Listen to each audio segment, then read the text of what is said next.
Magandang araw at magandang umaga sa lahat. Kapag umaga, gusto nating magkape pero bago pa yan, lilinisin ko muna itong coffee machine. Dapat kapag mahilig sa kape, marunong ding maglinis. Lalo na kapag coffee machine ang gamit nyo, dito sa bandang ibaba talaga. May mga dumi sa kape dyan nagtatago. Kaya mas maganda na punasan din natin itong ilalim. So ito nga pala yung ibang parts ng coffee machine. Natapon ko na yung basura, yung kape.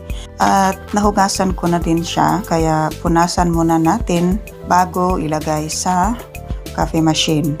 O ako lang ba ang ganito na mas maganda at ma-excite ka magpindot sa machine kapag malinis ang lahat. Heto na at tapos na tayo. Kaya ilagay na natin ulit ito sa coffee machine at pwede na tayong magkape. Salamat sa panonood at ingat kayong lahat.